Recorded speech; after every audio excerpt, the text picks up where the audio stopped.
Greetings, everybody, and welcome to a brand new episode of WrestleCast.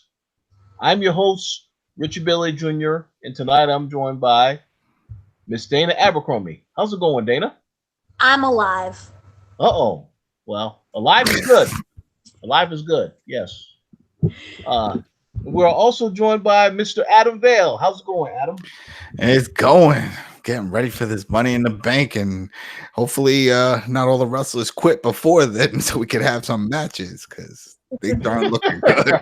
Yo, this is crazy. I'm telling you, like every time I refresh, Tito wants to leave, Bobby wants to. What the people I never even heard of getting like $500,000 contracts. I'm like, this is that desperate. I will say that if Leo wants to leave, he can leave. Because I want to know who's going to pay him the money he's asking for. I don't think, but I don't think he cares though. I think at this point he doesn't care. I think he has a gambling problem. I mean, if you heard his statement talking about how he has no money and he didn't have enough money for car fare and stuff to get to shows for rental car, and other wrestlers like, yo, where is he spending his money then? Like he's collecting a check just like everybody else. So well, see, that right there is the problem, and I'm pretty sure that he got with creative to get his theme music in place, because in the theme music the chorus is "I came to collect."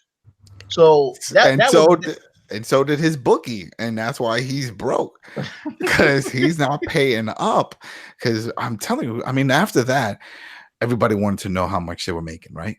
Word started spreading. What are these wrestlers making? And then it was said that the NXT guys are making from 80 to 100K. So that if the NXT people are making that, guys getting called up should be making. And then they said that even then it was like some of the lower tier guys on the main roster are still getting 70, 80, and that's not including royalties. So they're making money and they're getting paid. Was it? I think it was bi-weekly or something like that, or monthly. They're definitely not getting paid yearly, so he can't say, "Damn, I can't wait till the end of the year to get that big check." He's getting a check. He's getting paid. I'm sure he has direct deposit, so it doesn't matter where he's at. He's getting money. That's so when he came out with that public statement talking about that he's hurting and he can't feed his kids and this, I'm like, this can't be. I don't see it. I don't see it. Like, how is it? And then other wrestlers started coming out and saying, "Yo, he's full of shit." There's no way, unless he's got a gambling problem. I mean, he can't have a drug problem, or else. Well, then again, he could have a drug problem. I mean, we don't know if they're testing him, but I doubt it. But it's got to be something else. Yeah. If the drug problem is that he is high on himself, perhaps. Yeah, high on himself. So it's a guy. So I don't know. Where it is, he removed everything WWE related off his social media. It's like, okay, but they won't let him out of his contract. They don't have to. They could ruin everything. They're like, you know what? You pissed us off. Now we're gonna piss you off. You can't work anywhere else. Sit on your ass for the next year. Oh, whoa! They can do that. They can do that. They absolutely could. Yep, they can definitely do that. And it's like, oh, go ahead, try to wrestle somewhere. Oh, you want to be slick? You want to wrestle under a mask? Don't worry, we'll get you. We'll get you. We'll see about that. Yeah. Yes. All right. So tonight's show, we're actually going to talk about our predictions for Money in the Bank, which is this upcoming weekend. But before we do that, there is at least two stories we definitely want to speak on. The first story, and I know that Dana is very, very excited for you to bring up the story, so I'm actually going to go to her first. What? Finally, What? yes, we finally have to address the fact that AEW has a TV contract with TNT. So I believe they are going to be airing in October, which is, for those of you who are keeping count, that is the exact same month that SmackDown Live is going to debut on Fox. So very interesting turn of events. So I'm going to go to you first, Dana, and get your thoughts on this. And if there's more information about this deal, feel free to let us know. Well, first of all, I'm very happy because TNT, he's finally getting back into the wrestling business. And many people are considering this the rehashing of the Monday Night Wars. And just slow down. Let's just make sure that they make it through their first year. That's what's really just important right now. I know that they released a statement, and it was basically saying that this is going to be much different than WWE. They wanted to focus more on athletic ability and less on the storytelling. They're going to have promos. They didn't see whether or not it's going to be scripted, but they will have promos, but they want it to be focused on the actual sport itself instead of, yeah, you know what you did on WWE with like No Way Jose and the dancing and all of the ridiculousness. So that should be very interesting to see that part played out. Also, remember that Jim Ross is at AEW, so you're going to get really great commentary. That's a plus. We already know that Chris Jericho is going to be there, and obviously Cody Rhodes, Kenny Omega. Brandy Rhodes is really interesting. She has like her own. They have titles. She is part owner of the company. Earl Hebner. So they have a ref. They picked him up. There you go. And Earl Hebner, we just recently seen on the series Dark Side of Wrestling during the Montreal Screwjob. Mm-hmm. So he'll screw somebody over. He'll do it to Kenny Omega. So yeah. Why not rehash everything else? Yes. So we already know that we have the Young Bucks, Kenny Omega, Cody, Brandy Rhodes, and Adam Page. It's the Young Bucks, Omega, and Cody Rhodes are considered the executive vice presidents of the company. Brandy Rhodes, stop laughing. Brandy Rhodes is the chief brand officer. So good for you. You got something there. Did you hear? It was what was it? Jim Ross was on Busted Open. That's the. Oh man, I thought no. What's this dude's name? I'm trying. It's not. I wanted to say it's the Dudley Boys. It's not. It's Bubba Dudley's his show, and he said that they offered him a bigger title, a higher title, and he turned it down. Yeah, I can understand that. Yeah, he was like he didn't want to deal with all the behind the scenes stuff anymore. He said he'll help out, but he doesn't want that type of responsibility this go around. He wants to have fun, you know. He's I want to play again, right? That's the quote going around. I want to play again. I'm back on the field. I'm playing. Like, all right. That's true. And basically, Cody Rhodes went on record with Variety and basically saying that it's an alternative. And he's not slandering WWE or even because remember his father is a very huge part of WWE and the NXT as well. And he doesn't want to slander it by saying that, you know, that this is something that's negative. He just wants it to be considered a sports-centric alternative to the pro wrestling world, which is going to be WWE. It's the only thing that he's talking about. So the deal will be a part of the AEW's inaugural pay-per-view, which is Double or Nothing, that's taking place in Las Vegas on May the 25th. And it will also stream exclusively on Warner Media's BR Live, and it will also be available on regular pay-per-view, as well will future events that's going to be held in June and July. So it's going to be, you know, monthly pay-per-views like every other thing. The Double or Nothing pre-show, it's going to be an hour long. And it will also air on Warner Media and AEW social media channels, just like you have with the pre-show that airs on YouTube for WWE. So it's going to be essentially the same in that realm. They're going to try to target the 18 to 34-year-old demographic. So it's going to be the start 18 to 34 and then work it up to 45. But the part is that they're mostly saying is that this is going to be really fun. And they're slightly different with how they're arranging the thing. Wrestler stats, their wins and their losses are going to actually be considered. So they will technically rise higher in getting reaching for the championship belt, for example.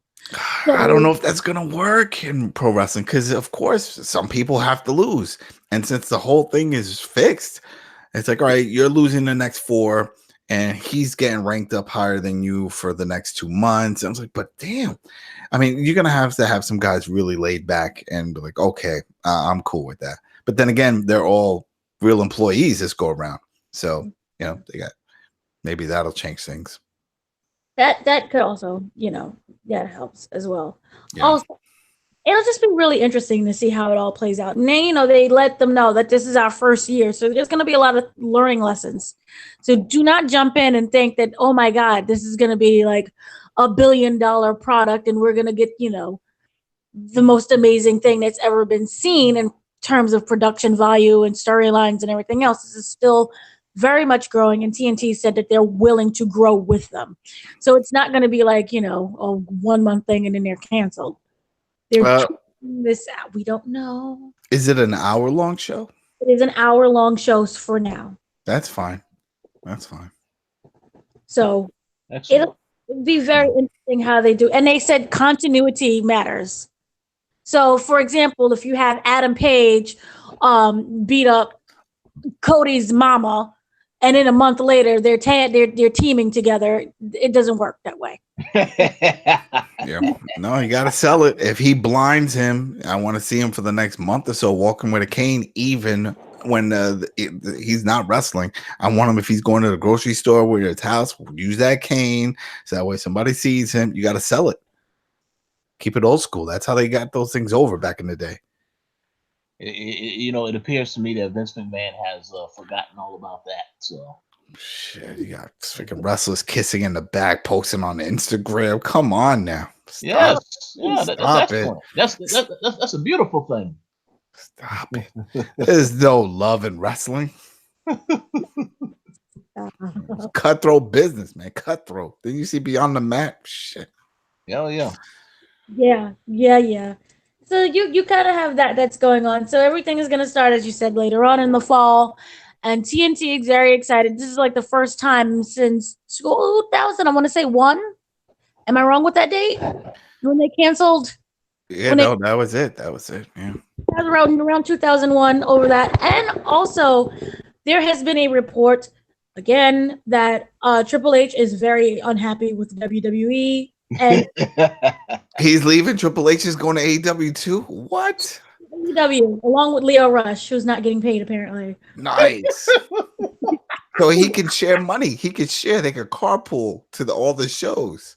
But as you guys know, WWE, even though they don't, here's the thing. They spoke with one of the co-presidents and the co-chairs of WWE, and they were saying, you know, this EAW, does it, you know, bring any type of significance? Are you guys preparing for competition?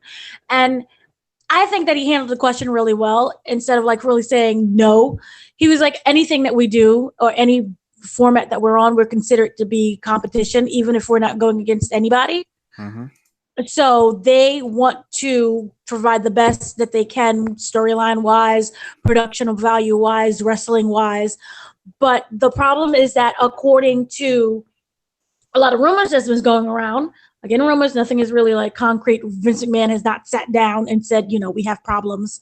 Triple H has not said, I can't stand Vince. But according to a lot of rumors that have been going around is that there's been a lot of in-house fighting because of AEW.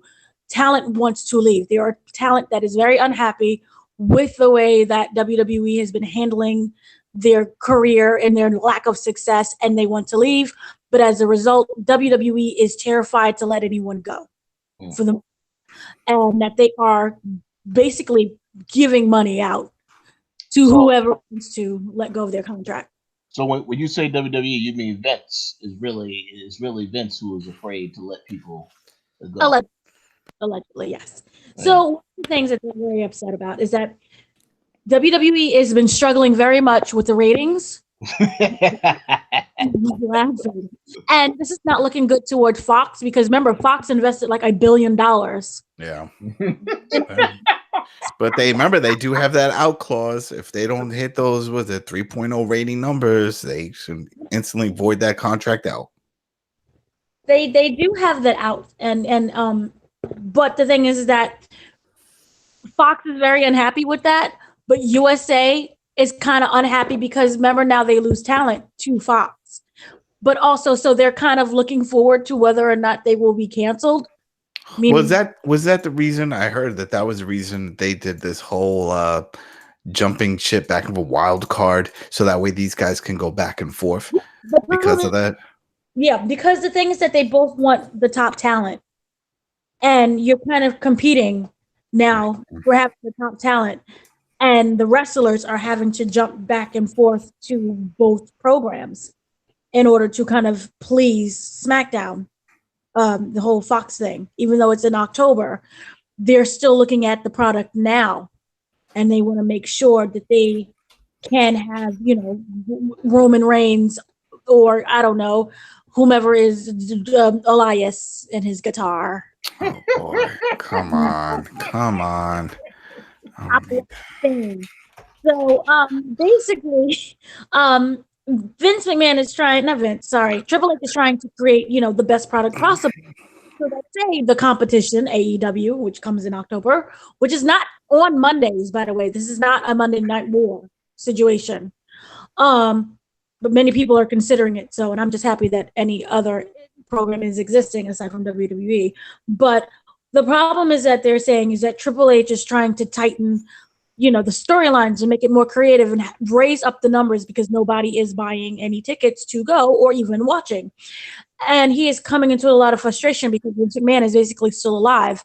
And by him still being alive, he has control over everything. So if someone farts, he is in control of how loud that fart is.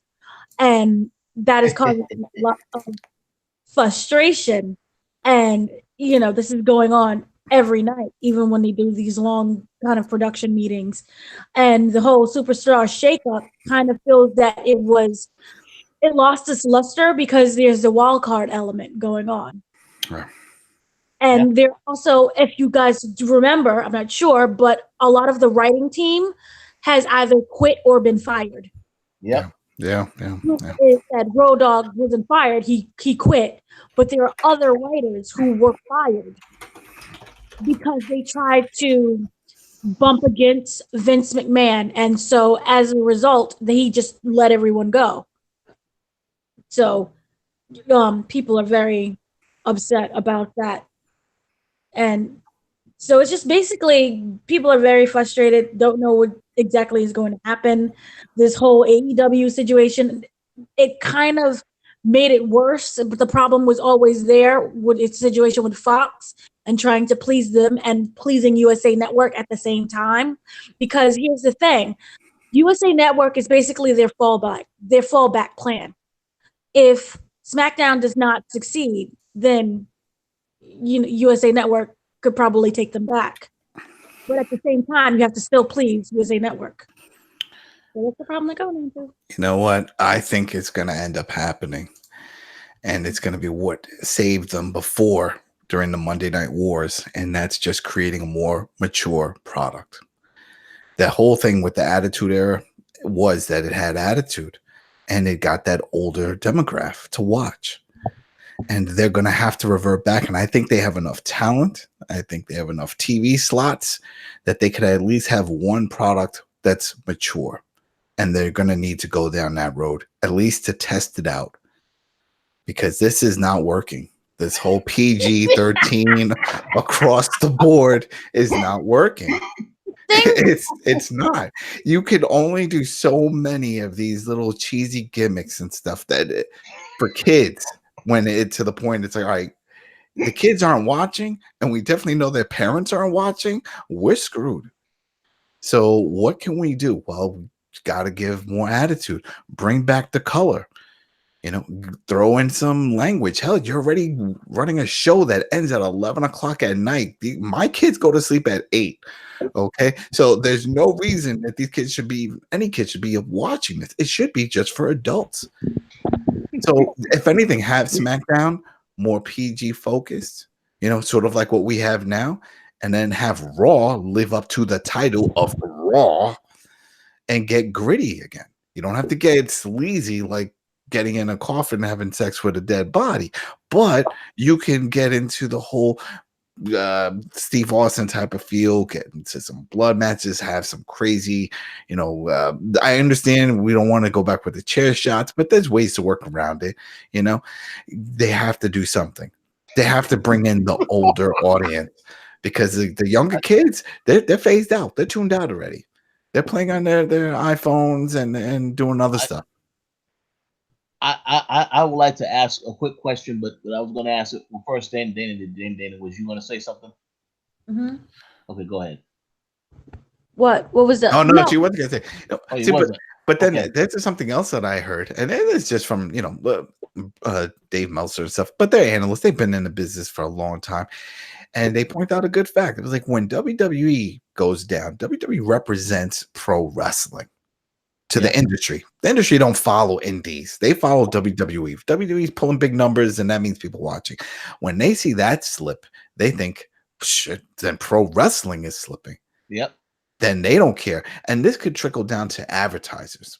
So then, even though AEW has this TV deal, they still have to get advertisers. And advertisers maybe like if WWE, the big dog, can barely pull 2.0 ratings, what makes this nobody TV? They don't know talent. They don't know Kenny Omega and then Adam Page. They don't know none of this.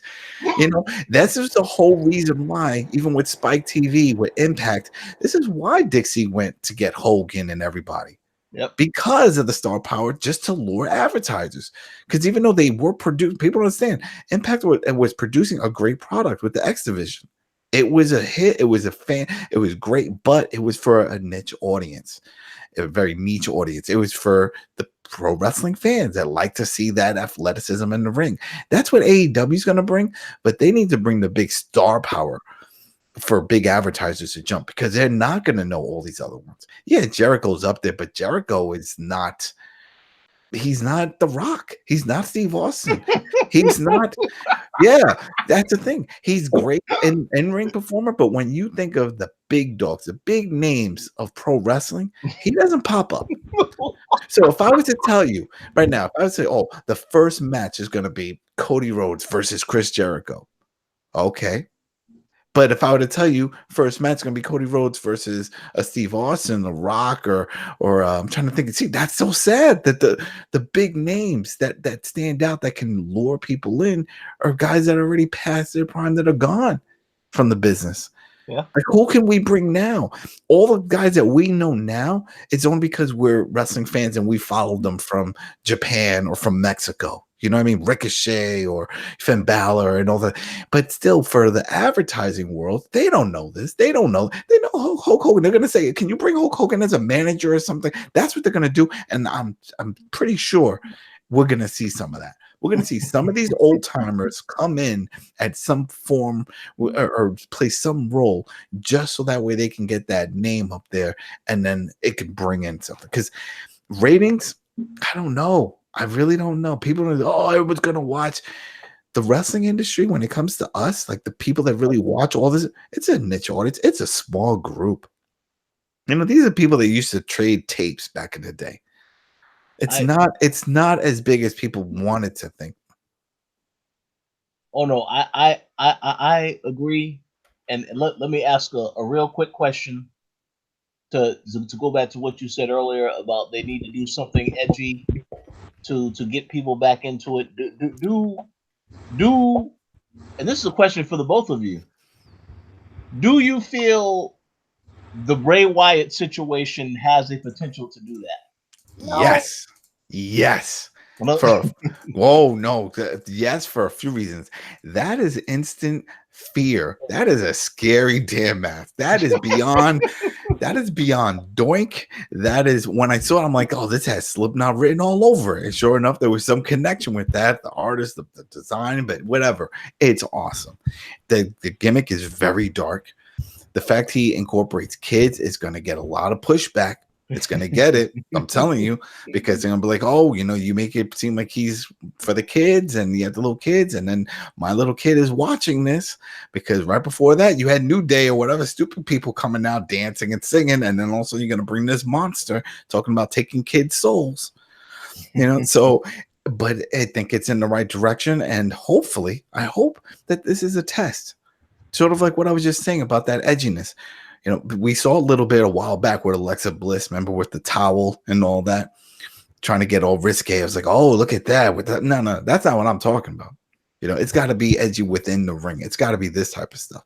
I mean, back and think about it. We would never see the Pimp Daddy come back out. We would never see something like that. Remember that? That character would not be around. The Godfather would not be relevant. He would not be possible now. No. You know what I mean? It's a different time. So they have to bring that back. I hope everything works out with Bray. I hope they do it right and that they don't sugarcoat it and that he is gritty and that he does get vicious because that's going to work. And you know what? What also proved it? Lucha Underground proved it because that was gritty. Wrestlers were getting killed off on that show. That was awesome. You know, if wrestler's leaving, kill him off. If you know he's not coming back, if he was just, you know, a local talent, an indie guy that you sign, perfect. Have the indie guy do 4 or 5 matches, right? People think he's part of the crew, he's part of the roster, and then kill his ass off. That's a big shocker. It works in TV. We see it done year after year on The Walking Dead. They get somebody, they pop them up for half a season, and they kill them off right at the end. You know what I mean? Oh my God, you killed off a main character. Was he really a main character? No, he wasn't. But they had you believe he was relevant. And that's what they need to do. Do that. Throws a whole monkey wrench and a curveball to how this format works right now because it's boring as hell right now. Okay, so those are great points. Now I want to hear what Dana was going to say because it sounded like Dana said no. Dana was not. See, the thing was, I was all with the what is it? The Fun House, the Fly House. Yeah. I was with it. But here's the thing: I understand exactly what you're saying because I had the very visceral reaction of like turn the TV away and start praying because that thing was it looked like Slipknot, but it was like, oh gosh, this is really. Let me in. Yeah, come on now. That was some wow, wowie. I have a feeling that's going to be his catchphrase. And anybody, and I bet you, because he had a big following. That's the thing. He wasn't washed up. That Bray Wyatt gimmick was still hot. He would come out, everybody would take their phones out, and he's still calling them fireflies. So he's still talking to them. So there's no doubt if he does come out to the ring and right before he does his move, if he says, was it wowie, Maui? What is that he says? Wowie. Wowie, what is it? Yowie wowie. Yowie wowie. If he says that, I already hear the echoes in the crowd. I can hear the whole crowd going along with him on that. Yeah. No, I want it to work. And here's the really thing that I love the most is that was completely his idea. And that WWE is very happy with it. And in fact, he does really great promos, so much so that he helps other people with their promos. And he's basically working behind the scenes. Well, hopefully it works out and they don't pull a Matt Hardy with him, with his Woken, because he had all these ideas too. And they pretty much shut him down on a lot of it. He was able to do some of the stuff on the network and then they just abandoned it. He had all kinds of plans and ideas to do with the Woken gimmick, and they just pushed it aside. But here's the thing: what's weird is that Vince never understood it, but for some reason he understands the Firehouse.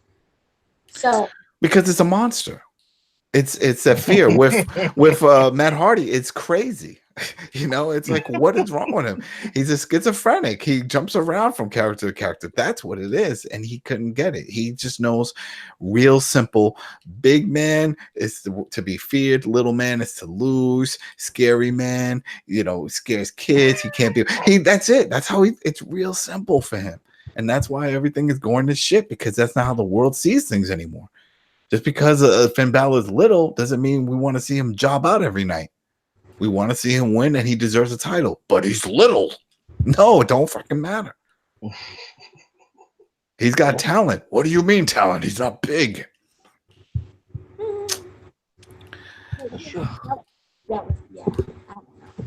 know, but I hope so. I hope so. I hope this is a test, just like that Alexa Bliss thing. I hope this is in that direction of an edgier character, and they're like, you know what? Let's make him dark. Let's keep it dark. We're not going to throw any funniness into this, and let's see how far it goes. And hopefully it goes in a direction where they say, all right, we need to get a little more mature, and they're going to have to do it. They're going to have to do it because that was the way they distinguished themselves different from WCW when they were doing the Monday Night Wars. Remember, they were offering an edgier product, and so they're going to probably have to go back to that. Because it sounds like AEW is already cutting out all the fat. I have Tony Khan, the owner of the company. He was a big ECW fan. You could go listen to his interviews. He's talking. He grew up 14, 15 years old watching ECW. And one of the main things they loved about it, not was just the violence, but it was just constant matches. And there was always something happening and the storylines would just blend in, and we all remember when there would be a match and then the lights would go out and the lights turn back on and Sabu's in there and then the ref was like, yeah, fuck it, we're making this a triple threat. Yeah. You know what I mean? And it just kept flowing like that. And next you know, the hour was over and you only saw 2 matches, but it was crazy matches and it was impactful and it was fun. And he says he wants to bring that style back. And I think that's where we probably will see Moxley come back, and he wants to bring the blood. So there you go. Run down to the ring with a barbed wire bat. Now, the thing is, will TNT allow that type of stuff? I don't know. Like, what's the time? Like, we know they're on TNT, and we know it starts October, but what's the window? What's the time slot? Do we know? We don't have the details on what time. Because that's the key right there. Because what was it? I think it's after 9 o'clock. You're allowed to show blood and use foul language on cable, on basic cable. Yeah, it's something like that. Because then after that, you start hearing them curse and stuff. I'm like, oh man, how's he cursing? He's like, well, it's after 9 o'clock. So if they do that, and if they say, you know what, we're gonna be for the mature audience. We're not gonna go for the little kids on this one. Then that's it. They've already won because they're going to get that older audience. They're going to get the guys that grew up with wrestling that are like, yeah, I want something for me now. Yeah, I've done the Hulk Hogan thing. I get that. But now where's my wrestling? And that's why indie's blowing up, because indie's more about the mature aspect of wrestling, not so much of the kiddiness. Yeah. And that's the downfall. That's the thing that Vince doesn't seem to get. Triple H gets it because that's what we see in NXT. NXT is pretty much match, hype up for a match, and it's over. None of this BS, a guy coming out, spending 20 minutes talking smack about the audience, like what they're doing with Sami Zayn. You guys suck. And then, oh man, we've been down this road. We've seen this, run-ins and all this other crap. It's just trying to get people over that no one wants. It's like, just change him up. Roman should be a villain. He should be a heel. Just make him a heel. His name, everything, his entrance, everything screams heel. But you want to push him like he's a baby face. He only has like 3 moves. That's very heelish. I can't wrestle, but I will find a way to win. Ric Flair always said, he's not the best wrestler, but he was the best at selling a fight and making you think he could wrestle. Mm-hmm. He would spend most of his time hyping up a fight and then taking bumps. And that was it. And then when the time was right, a low blow, you would fall, figure 4 leg lock, it's over. That's true. You don't know. That was it. And and Roman, he's not that good, when it comes to the end ring.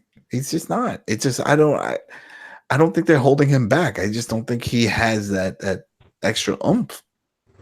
So just make him a heel. That's it. He's the Roman Empire, and then go through that whole thing and have him, beat up on all the baby faces, and because he's not doing much for the ratings anyway. Hell, he got Miz and Mrs. about to beat Raw in the ratings, already pulling over 1 million views. People rather watch a reality show with a kid than watch wrestling. Yeah. It's very entertaining show. And also, one more thing really quickly. Yeah. When it came to, they was asking a question about healthcare. When it comes to healthcare, right now it's not available. What they did say is that there are different contracts for different people. And depending on their level of responsibility within the company, they will have different deals. And if there is a great opportunity for people to gain full-time employment with the company, just not as wrestlers. And it will also be in the front office where, you can actually have healthcare. So they're working towards it. But again, this is their first year, so they can't exactly do everything all at once. Tony Khan also said that they were very hands-on with the talent, and that the people that they're bringing in, they want to contribute to the company in a number of ways, and that they're going to offer a competitive package that could be available. Remember, could not is available, but right now it could be available. also on top of that, it's very interesting that the one of the most important things that they consider themselves as is a fan first league. And the term league is that this is not going to be like WWE where it's 365 days. This is going to be a seasonal program like Lucha. Well, there That's you good. go. There you go. And that's the way it's supposed to be. You can breathe and have vacations and live your life and come back to wrestling when the season is fresh and new. Yeah, I think that is a major win because if WWE had that, then maybe some of They the wouldn't have all employees these would have- injuries. They wouldn't be burning out their talent. Yeah, You know, and what they if with WWE situation, since they have so much talent, they should just do like some kind of cycles. Like, all right, well, we're gonna give you 2 months off once you do this tour, you know, whatever stretch of time, and then we'll just write you off or just be like, all right, it's time for his vacation, and that's it. They have plenty of talent that they can rotate them absolutely. and do something like this. Give people time off. Let them recoup and heal and stuff, and then you wouldn't have the issues of these wrestlers dropping like flies afterwards because it's not that they're druggies, but they're taking painkillers. You know, they're hurting, and then they get hooked on these painkillers. Yeah, and they also don't get to spend time with the family. Exactly, and then the wife leaves, the kids leaves, the guy or the woman falls through a depression, and shit hits the fan, and he's so. But here's the other thing: when I remember when they first announced the AEW that we're gonna have health insurance, and I'm like, what company is gonna give health insurance to wrestlers? I mean, come on now, you're gonna get hurt. It's scripted, but they're still taking real bumps. They're getting hurt. So I didn't think that was gonna happen right off the bat, and obviously I think that's one of the issues they're having right there. It's like, shit, what are the co-payments gonna look like? Oh man. Yeah, I just fell off a ladder. Well, you did know you were going to be in a ladder match, so that was possible. And now you're going to have a $2,000 copay. Oh yeah, absolutely. So, any final words on AEW before we move on to this other quick topic? Nah, we'll see. We'll see what happens. We'll see what happens. I hope it works out for them because competition is good in any industry. So I hope it works out, but I just hope it doesn't get washed down due to the network and their demands. Because I mean, I know Dixie Carter, she has to take a lot of blame, but she was naive with a lot of things, and she was just trying to do what was best for business. And so she brought in Hogan, did all those other things, thinking that it was going to help and just bring in the viewership to put more eyes on AJ and all the other ones. But that's not how it panned out, you know. And then the network wanted more and more of those older name stars because they figured, well, they're already established names. So we want ratings. So bring them in. Bring in Kurt Angle. Bring in all these other guys. Booker T. Bring them in, you know, just for the ratings. And that's the fear. And I know Tony Khan said he doesn't want it to follow that road. And he doesn't want every time you hear of a WWE wrestler leaving that he's going to pop up on AEW. But right now, it looks like that's what we're hearing. You know, it's like every other person. Hell, we even got Sasha Banks following AEW. And maybe it's a contract ploy. Who knows? But still, this is where we're at right now. Yeah. Whoa. Yeah, we'll see. We'll see. Okay. So, a quick question before we go on to the Money in the Bank predictions. What kind of comments do you both have to say regarding Lars Sullivan? You want to go first, Dana? No.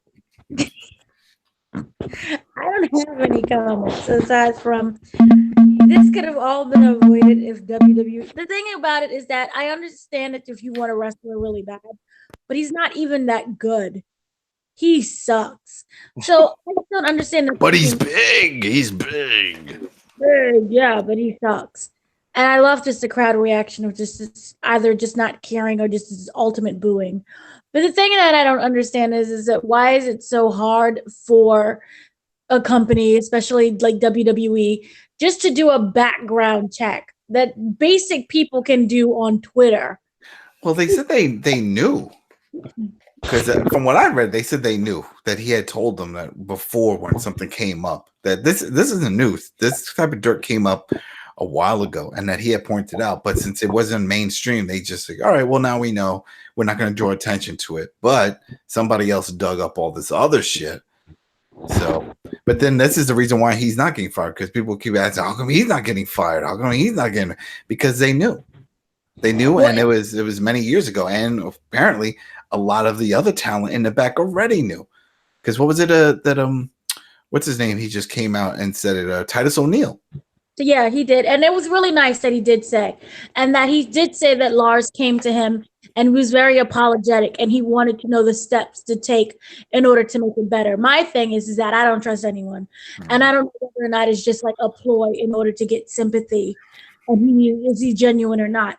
Another thing that I don't understand is if the fact that WWE knew of this all seems to be just for show, because now we're in a very sensitive era now.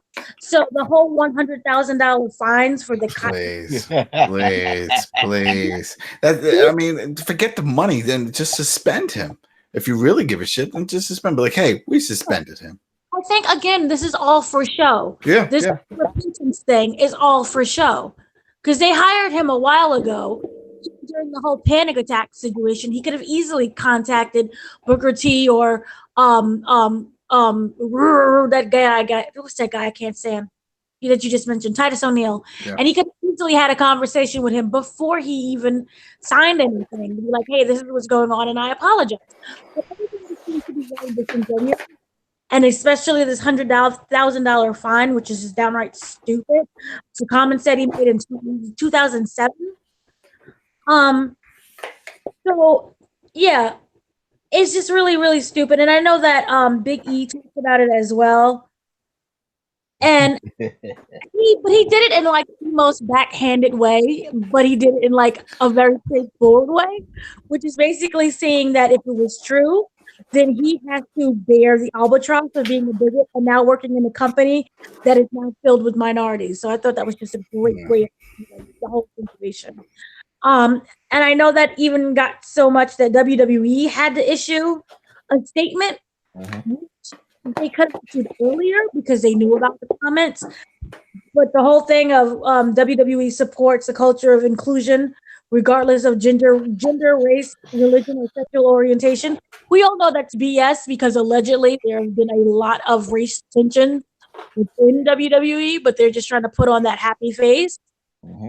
So the whole thing is just really laughable to me.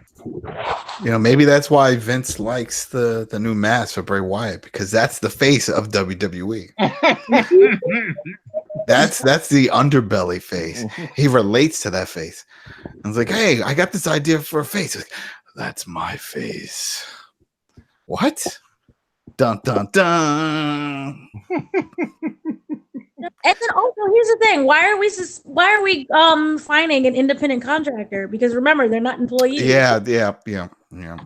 All of it's silly. An independent contractor. Silly. I'm telling you. Let's not fire him. This is all carny talk. That's all it is. Does that open up the gates for like every other company? Because he was with the company in 2007. So that's just even extra stupid. Say if somebody makes a comment back in 1999 that they're working at a job in 2019. Why are we finding people for something that's like 10 years old? What was it? Remember Seth Rollins' girlfriend? That she was wrestling at the time, and she had written some stuff when she was like 15, 16, and they went back on that, and she got fired for it. She got fired.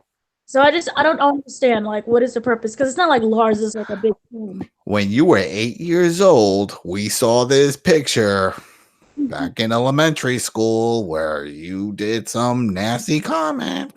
Oh my God. It's whatever. But you know what it is? It's that whole bad press. No one wants it. No one wants all the drama. We live in a very PC centric era right now. So because you're doing that, but yet who do I see on TV? Hulk Hogan.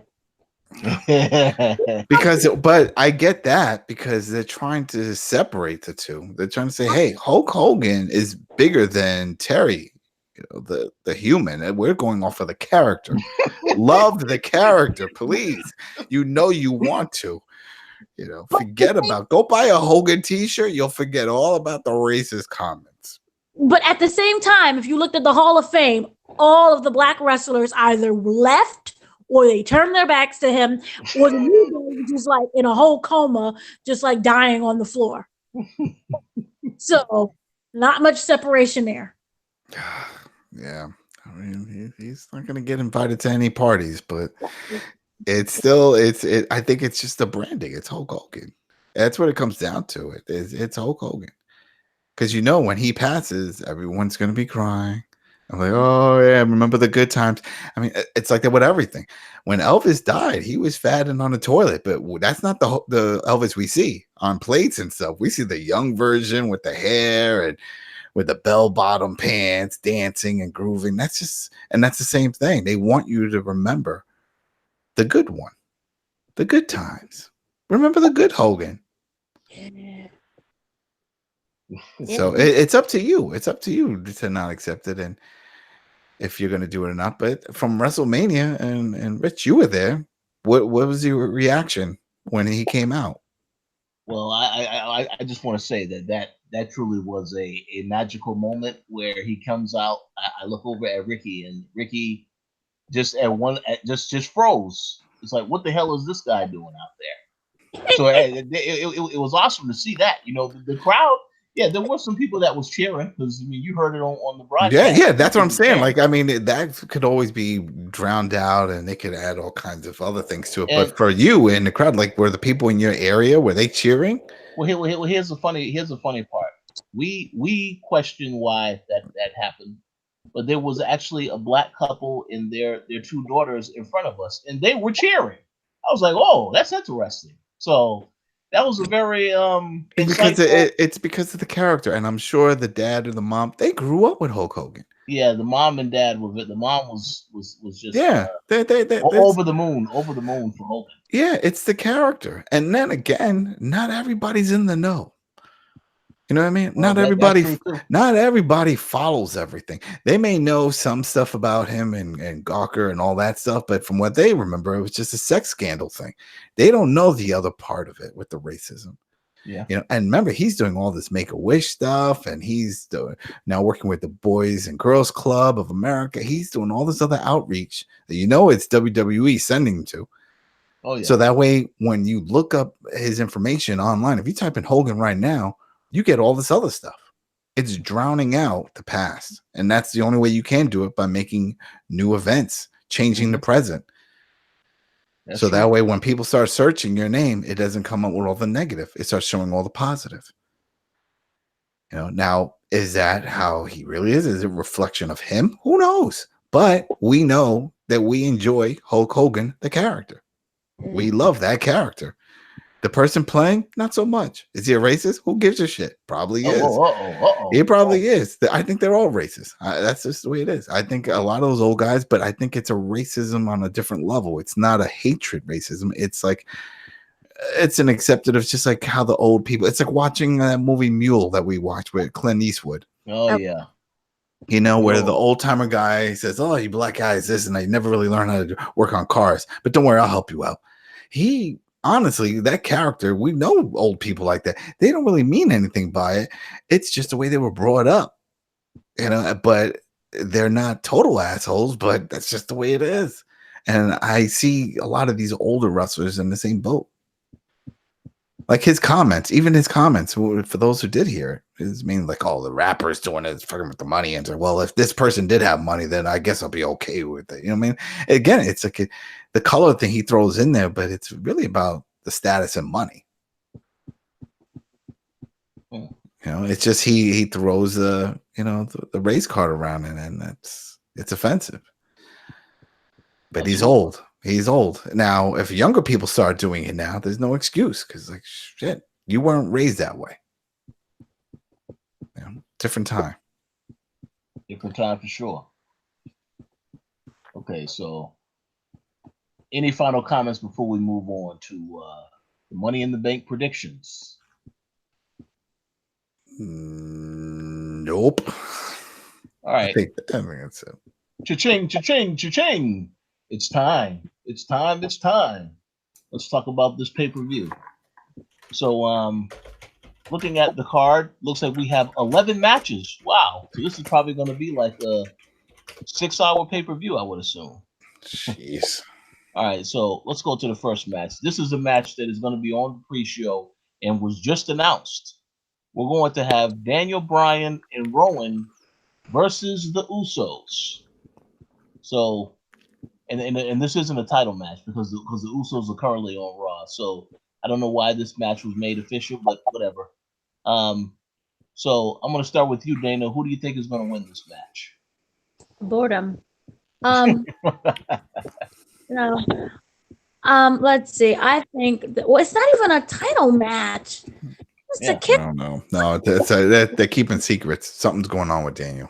They keep secrets. They're not even putting him on the mic. They keep him secrets. Yeah, something like it's kind of really awful when you're like usually the main event, and now you're a kickoff. And now they're not even putting a mic in your hand. Something's going on. I don't know if he's injured or he's going to AEW. No. No. He's definitely not going to get insurance there. Not with his history. But no, I see Daniel Bryan and Rowan winning. Even they have the belts. That's so odd. Yeah, they're gonna win because they're a newly formed tag team that I'm supposed to care about. Woo! Absolutely. That sounds good. Okay, how about you, Adam? Who you have winning this match? It's tricky. It's tricky because I want to say the Usos. But then I sort of want to say Daniel Bryan and Rowan to give him that push. But I'm not sure of Bryan's condition. Everything seems off with him coming back the way he did. He was gone for a while. He comes back, and the rumor is that he had another concussion. But they're not really talking to him, and it just feels out of place. So I feel like the Usos are going to win since they're the legit tag team. I don't think the Bryan and Rowan is a tag team. I think the whole idea was that Rowan was just supposed to be the muscle. You know, the plan was never to have Daniel Bryan all of a sudden drop the title and was like, all right, now you're a tag team guy, and there you go, enjoy. Yeah. No. So I think this is just to keep him relevant, but not to have him in a match on his own. I mean, not to put that much time and pressure on him. He's probably dealing with some other health issues, but they're keeping a low profile on him. And the fact that he hasn't been getting on the mic, shooting any kind of promo, any of that stuff, something's going on. So, yeah, I think it's an moment. So I'm going with the Usos. You know, they're still young. They're still young. They're decent. You know, with the promo, I love their in-ring work. You know, so let's go with them. So, my guess as to who's going to win this match, I do believe Daniel Bryan and Rowan, and the reason why I say they're going to win is because I have to believe that they have been building something with this whole storyline with the Usos and the Revival. I see the Revival do not have a match on this card at all. So nothing would stop them from interfering or costing the Usos this match. Because it feels like the way they have been portraying the Usos on Raw, these guys are bullying the Revival. And, you know, because the Usos are the good guys, that kind of make them look like heels, cracking jokes and going after the other guys. So I feel like the Revival needs to do something to really set this feud off, so they may interfere in this match. If they do interfere, then yeah, Daniel Bryan and Rowan will probably win. But I don't know why this match is on the card, because again, it's not for a title. It's just like, I guess you could say, the wild card match where you have a Raw and Smackdown, but they also have other people involved in other matches. So we'll see. All right, next up, we have Tony Nese defending the Cruiserweight Championship against Daivari. That's Arya Daivari. I say Tony Nese is going to retain. How about you, Dana? Again, this is a weird kickoff show. But, I feel that it's going to be Davari just because he's been having a really good push as of late. Oh, really? He's been having a little bit. Yeah, if you watch 205 Live. No, I have not been watching 205 Live. Neither has anything else. So he has actually been having a little bit of a push. So because of that, I'm going to say that he goes, and I'm sure that nobody even knows who he is. That sounds good. How about you, Adam? Yeah, let's go with Davari. Why not? I mean, he's been there forever. Do something, send him in the right direction. I definitely wasn't expecting them to do anything with Tony Nese. Well, that's Tony, but it's the same rub. Tony Nese was there forever and doing nothing but making everybody else look good. Yeah. And he was showing off his 8 abs. That was it. Like, oh, look what I got. You don't got. And then he would lose a match. So when everybody else got called up, they were like, well, who else is here? Well, let's give it to Tony. Okay. And now Tony has it. And I'm sure they'll figure out what to do with Tony. Yeah. I still think 205 is going to merge with SmackDown or Raw. Something's going to happen to it. It can't continue like this. Yeah, they got to do something with that. Sure. I agree. Okay. Next up in this match, oh yeah, this is going to be a fun conversation. We have Samoa Joe defending the United States Championship, which is a belt that he shouldn't have. He should have a much better belt than that. But he's defending the United States Championship against Rey Mysterio. My personal choice, Samoa Joe, and obviously they have this whole storyline with Rey Mysterio's son, who is going to more than likely be involved in this match. And I feel like they're building to a match between his son and Rey. So we'll see. But I say Samoa Joe is going to win this match. How about you, Dana? I just want Samoa Joe and Wendy. Can you just give me that? But with this match, again, I don't think he should get the US champ just because he deserves something a little bit higher and better because he's a really amazing wrestler and worker and great on the mic. But I think that Rey Mysterio should just go to AEW and no. Everyone does AEW. No, Samoa Joe, because he did have like this really, they've had like a kind of decent feud with each other that I'm somewhat not really sure I care about, but it is interesting. I do hope that Rey Mysterio's son does get involved, but again, you're asking for way too much when it comes to positivity and a great match. So I do see Samoa Joe retaining, although I will say that Rey Mysterio deserves it more. That sounds good. How about you, Adam? I see Samoa Joe winning. I see Dominic, Rey Mysterio's son, getting involved. He's going to help, and then he's going to cut a promo on his dad and say, I'm stepping out. And it only makes sense because who else would you trust your son working with in the ring than you? You're going to help get your kid over. I'm sure they've been working. I know he's been working with Lance Storm. He spent some time in Canada. So he's trying to get into the groove of things. And for years already, his dad's been working with him when they were over in Lucha Underground. So I think that's what's going to happen. He's going to be like, hey, what do you mean? It's going to be one of those situations. Why do you do it? I'm tired of being Rey Mysterio's kid. And then he'll come out with his gimmick name, whatever. And he is a big guy. And Samoa Joe will be like, don't worry, I'll take him under my wing and I'll treat him right. And this and that. And I'll show him how it is to beat up on little men, and do something like that. Mm-hmm. Oh yeah, and I think it'll work out, and then they'll have a feud, and it only makes sense because that's his boy, and he'll be able to work with him in the ring and help him along, and to get into that pattern of having matches. It kind of feels like to me that when Rey negotiated his contract with WWE, this was something he wanted to put in that deal to make sure he can give his son some attention. And Oh yeah. And I'm sure that's an easy one because WWE likes second, third generation wrestlers. It's an easy sell. Yeah. It's an easy sell. I mean, it's a little difficult for Dominic because he doesn't look anything like his dad. I mean, granted, no one's really seen his dad under a mask unless you watch WCW back in the days, but just physically, it's like night and day. We know we can't see him doing all those crazy cruiserweight moves. He's a bigger dude. So, but it's still Rey Mysterio's kid. So they still can promote it that way. That's an automatic in. And we heard recently with Blanchard. I forgot her first name. What's her first name? Tessa? Tessa Blanchard. She recently came out talking about the hardships of having a famous last name.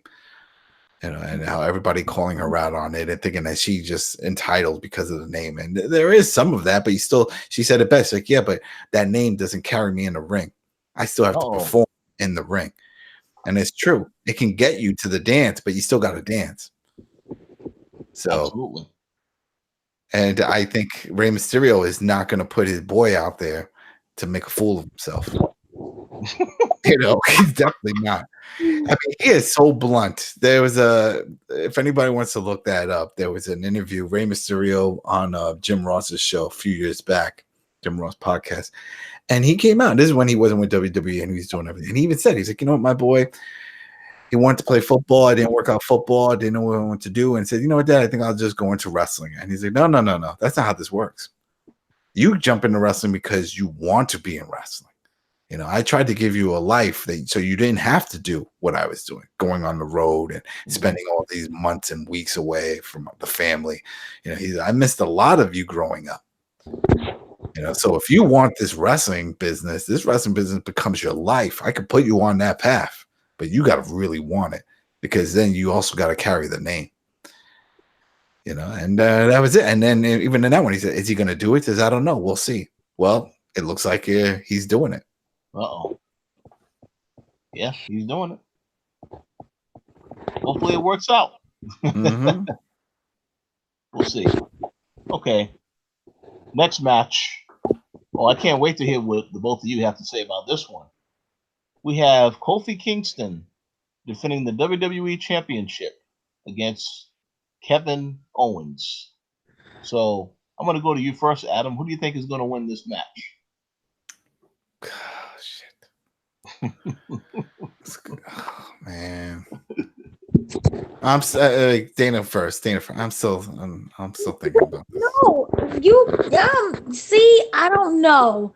And I don't know for the simple fact that I strongly believe WWE never intended on Kofi winning, getting that championship match at all. I don't see that was a plan. It was just something that the fans really wanted. And since then, I've been counting down the days of when they'll have him drop the belt, just because I don't think this is something that Vince wanted. I kind of do feel that it's very easy for the belt to go to Kevin Owens. But here's the thing right now. The viewership, as we know, is down. And what the fans want is for Kofi to be championship, to win the championship, will retain it, basically. And because of that, I kind of view Kofi winning. Just because WWE is in that desperate situation right now. So he will retain. Okay, that's a good choice. Yeah, and that's why it's tricky for me because same type of thing. He wasn't supposed to have it. He wasn't supposed to have it, and we know how Vince is about giving what the people what they want. He doesn't want to do that, or else we wouldn't have Roman. So it's like, what do you do? Now, on the other hand, he's trying to get Kevin Owens over as a heel. Well, that's the biggest heel move right now to do is to take the belt off of Kofi. This is what everybody wants, and he would have to cheat to do it. We got Sami Zayn there, and they could do that, and then it just. But I don't know how many new doors Kofi opened up because I know they started talking about how he was the first. Was it Nigerian born champion? Yeah, and remember they pulled that off before with Oh man, I forgot his name already. The dude from India, but he's really Canadian. But they played that whole Indian angle. Jinder Mahal. Jinder Mahal, right? And they did that so when they would do the Indian tour, and it helped with the ratings and with the network and all that stuff. But I don't know if they were really utilizing Kofi in that way. But I know they kept pointing out, the whole thing, and that they showed pictures and videos of people over there celebrating. That could be all BS. Who knows? So I don't know. I think it's still, if he's gonna keep the belt, it's fine, because I feel personally it's too soon to take it off him. Let him have a decent run with it, because who knows when's the next time he's gonna get it. Yeah, but and we also know Vince has his favorites, and Kevin Owens is one of his favorites. Even though he's a big man, he let him give him a kick to the face and a frog splash. Remember that? Absolutely. So you say Kofi too then? Yeah, I say Kofi. I say it's too soon to take the belt from him. So my pick to win this is also Kofi, even though they have made Kofi look very strong in these last couple of weeks, because they had him in that title match with Daniel Bryan recently, and then they had him in that triple threat with Sami Zayn and AJ Styles. But Kofi, clearly, when they had this whole thing where Roman Reigns showed up on Raw and Kofi showed up, Kofi got the loudest reaction of all the people that showed up in that segment. So yeah, Kofi is over right now. I think you definitely want to keep the belt on him. With that said, this match I would say is probably going to end in a disqualification, so that they can continue the feud between Kevin Owens and Kofi. And I'm saying that you'll probably see this feud maybe end closer to SummerSlam, if not sooner. At that point, then we'll have to see what happens, because there could obviously be a change. But I say Kofi's going to probably still be champion after this pay-per-view, but we'll see. Okay, next match: The Miz taking on Shane McMahon in a steel cage match. So my pick for this, I think it's The Miz, because you had The Miz lose at WrestleMania. Obviously, he lost the tag match as well. So at some point, the Miz has to get revenge on Shane McMahon, unless you have big plans for Shane McMahon beyond what you've already been doing. So I say my pick is The Miz to win this match. How about you, Dana? This is a weird match situation. This is something that I don't want to see, but I'm entertained by it. And I think that's largely due to The Miz, because Shane's entertainment value and quality has just diminished greatly. Remember when everyone was excited when he returned, surprisingly, and then now all of a sudden everyone's like bleh about him. I do see this involving Shane doing a stupid spot on top of the steel cage again, but I also do see him losing and hopefully going away. But definitely I'm gonna probably have to go with this being The Miz featuring his father. So Oh yeah, that's good. Yep, I like that. How about you, Adam? Oh man, I don't want either one to win. I'm tired of both of them, but The Miz is the real wrestler. So where Shane is playing the Vince role as the heel boss, so he's going to do whatever he can to help get Miz over as a babyface, because that's the direction they're going in with him. So I see The Miz winning this one. That way it just ends everything, because I mean Shane is still on SmackDown, right? That's it. yes. So this is to finally put that dot at the end of the sentence. Like, it's over. That's it. Miz beats Shane in whatever match they have, and it's done. So I don't care either way. I'm over it. Never been a Miz fan. I still don't understand how he's a wrestler and then he also does a little talk show segment. I don't get that. I never understood that. You leave him alone. Most purposeful and talented. Sure. remember talking smack. He revitalized his entire career. And then they canceled that show, so it didn't do anything for the show. WWE is not that very smart. Let's just put that out there. We all know that. So that wasn't the Miz's fault. That was WWE and Vince being confused by talk shows. So you leave the Miz alone. Yes. Okay, next up, and I hate to say this, but this is one matchup that I absolutely am tired of seeing.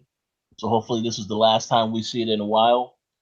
We have Becky Lynch defending the WWE Smackdown Women's Championship against Charlotte Flair.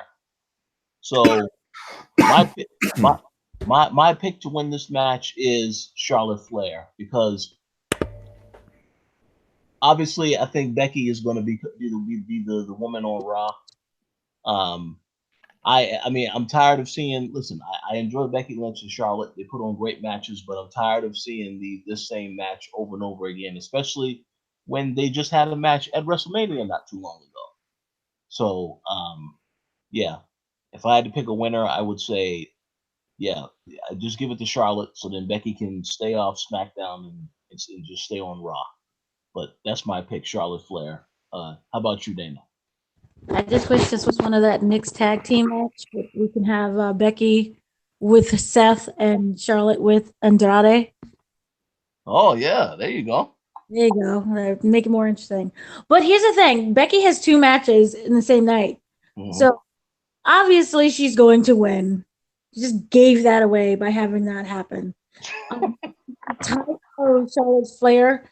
I don't think she's really been on TV that much. My voice went really high because I don't remember. She's fading away from my memory, Charlotte Flair. Yeah, it's gonna be Becky. And then also remember this on top of that. It's gonna be Becky, but remember there's also a cash-in briefcase for that. Yeah, yes. Mm-hmm. Yep. So, but for some strange reason, the cash in for the Raw Women's Champ, right? Well, no, it's a cash in for the Women's Championship, and I guess whoever wins that can go after either belt. Okay, well, with that being the case, and the fact that it's not the Raw, you can cash in for the Raw as well, and it's just the SmackDown cash in. I can see Becky winning and then someone coming in and trying to cash in. That would be nice, but then that's me being too excited and happy, and WWE likes to crush my dreams.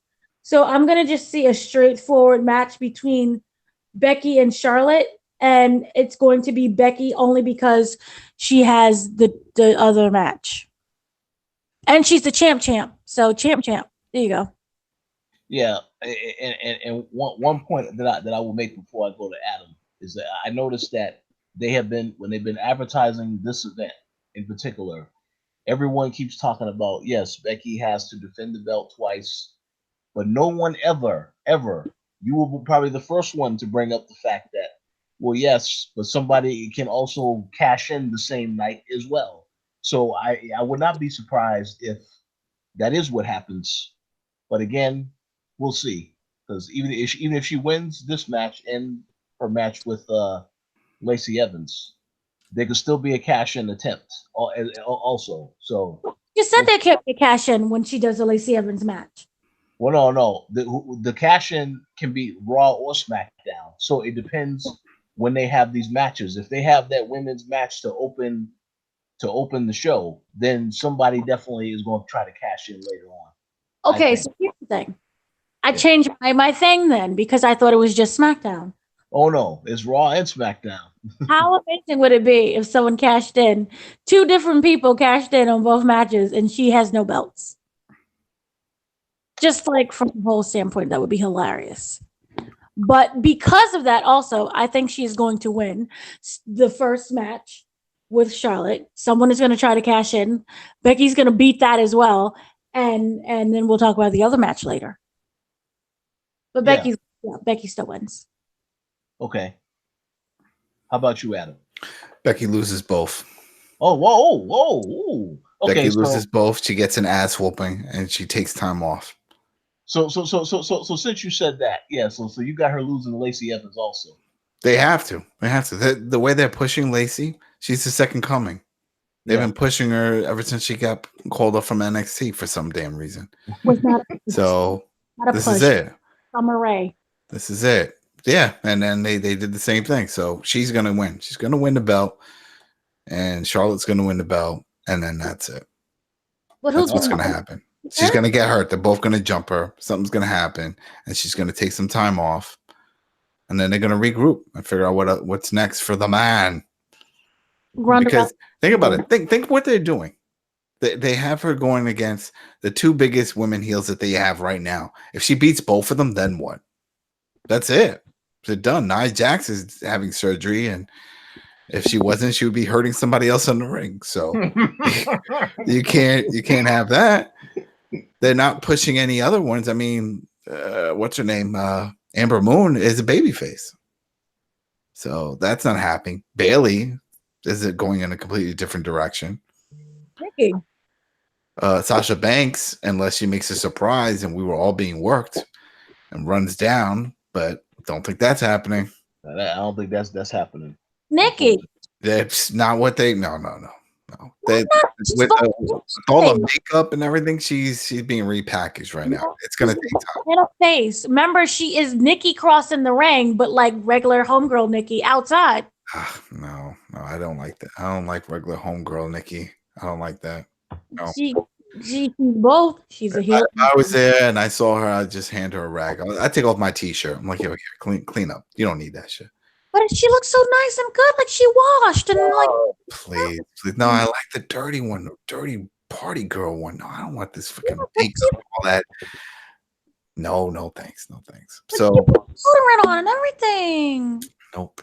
So I don't. Yeah. So I see Becky losing both. I don't see her winning these matches. See, I said that. Yeah, she's gonna. Well, I'm saying it too because I don't. It doesn't make sense. It doesn't make sense for her to beat both of them. And if she wins one, okay, but then that still doesn't do anything. It's like, all right, well, she had the belt, so I think it'll be great because she went from Becky 2 belts to Becky no belt, and then they can sell that T-shirt.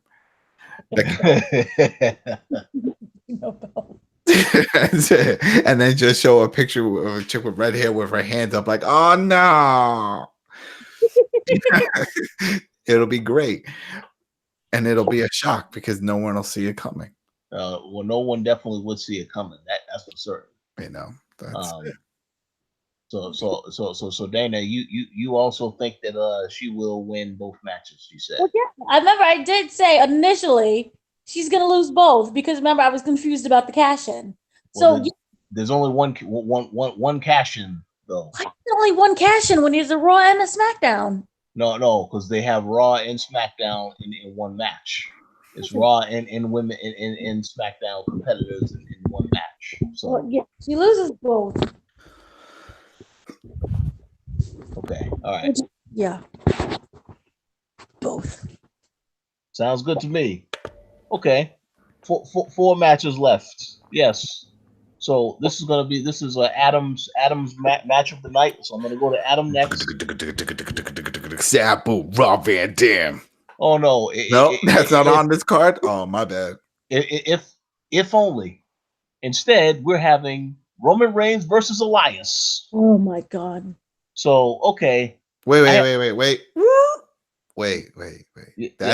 That's the match. That is the match. It's a singles match. You sure? Oh yeah, and he's like, when did they make this? They made this the minute that they decided that when Vince had that big announcement. Oh yeah, it's the biggest acquisition in SmackDown history, and then Elias comes out, and then the real acquisition, Roman Reigns comes out. Oh man, see, and that's not a pay-per-view match. Come on, it's not. It's definitely that is not a pay-per-view match. So let me just say one thing real quick before you give your pick. I did see SmackDown this past week. I did see the promo, the whole video package they did for Roman Reigns. It seems to me like they are trying to undo everything in terms of he was he was getting some cheers from people. No, Vince just reminded people, oh yes, this is somebody who I pushed heavily, and I'm going to push again because you didn't need to show that video package over and over. You know, yeah, he's accomplished this, he's done this, he's done that. They have no story for Roman Reigns, nothing for him right now. So, but no, continue, go ahead. You tell me y'all picks. That's definitely gonna be Roman. I mean, what's the point? That's it. He's the man. This is the one I've been pushing. That's it. That's what I'm saying. It's not even a match. Not even a match. There you go. So Dana, who was your pick? My pick is Drew McIntyre. My pick is disqualification. Well, disqualification will be interesting. Since Shane McMahon and Elias have been working together. So yeah, I mean, or Shane could run in. I feel like that match is coming. Probably SummerSlam. Shane and Reigns. Shane versus Drew McIntyre. This is so silly. But at least it wasn't a match made over Twitter, like the other one. So, yeah. Roman wins because he's the big dog. That's right. Roman Reigns will win. The guitar wins. I don't know. Okay. Next up, we're going to go to the women's Money in the Bank ladder match. We have Natalya versus Dana Brooke versus Naomi versus Alexa Bliss versus Bayley versus Mandy Rose versus Ember Moon versus Carmella. And damn, that's a lot of women in one match. So, Dana, who was your pick to win the women's Money in the Bank ladder match? A uterus. Damn. Damn. Elias. No. What's his name? I like his name anymore. Remember Carmella's friend? Ellsworth. Yeah. He's gonna come back. He's not coming back for this. He's not gonna come back and help his girl. Yeah. He's gonna come back and help his girl win. Let's see, ladder match.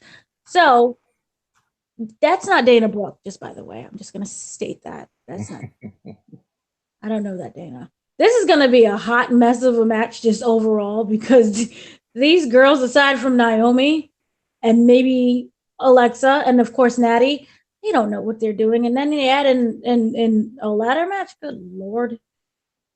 Ember knows what she's doing. Let's see. I'm going to pick. It would be really nice if Ember Moon got that pick. They like that push because she needs to do something and they're not doing anything with her.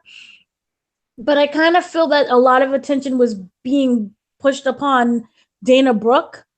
So I am going to go with Dana. Ooh. Dana. Ooh. Stick surgery. Interesting. Okay. So allow me to go next. My pick is also controversial. Carmella has already won the Money with Women's in the Bank, so she's not going to win this. I feel like Naomi is probably the best one in this match, but I don't think they would give it to her either because they've already had her win, have other opportunities. So I'm going to be very controversial here and go with the pick that I think Vince McMahon wants to make because it's his product. So I'm going to say Mandy Rose, since obviously they have something they want to do with her. She has a certain look that people will find attractive. And obviously, they need to build up some of the heels on SmackDown besides having Charlotte there. So that will be my pick. Because, again, Mandy Rose, they did also have her pin Asuka, which I still did not understand why they did that. So I say Mandy Rose is going to be who is my favorite to win this match. How about you, Adam? Ember Moon. Only if she wins and...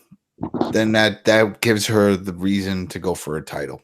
No, because remember Naomi won that uterus championship battle royal thing, and they did nothing with her. Yeah, they did nothing.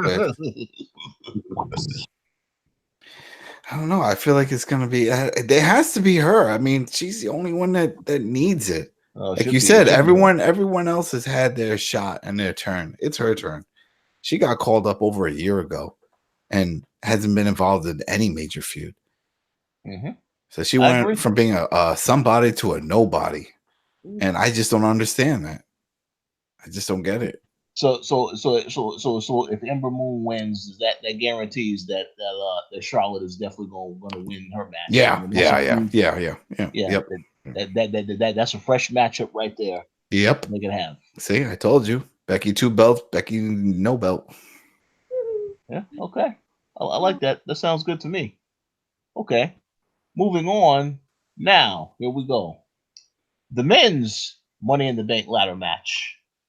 Sami Zayn versus Ricochet versus Drew McIntyre versus Baron Corbin versus Mustafa Ali versus Finn Balor versus Andrade versus Randy Orton. Okay. My pick to win this is before they added Andrade and Finn Balor, it was very clear to me who should win it. So I'm going to stick with that.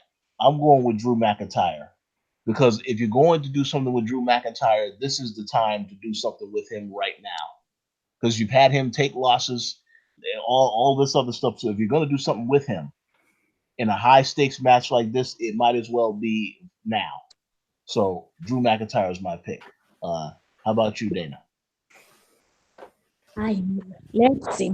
I am going to go. I don't know who I'm going with. Okay. Let's see. This is what I'm actually kind of excited for, just for the simple fact that Ricochet is crazy and he's young and he's flexible. So, yay for that. Baron. Why does Baron still exist?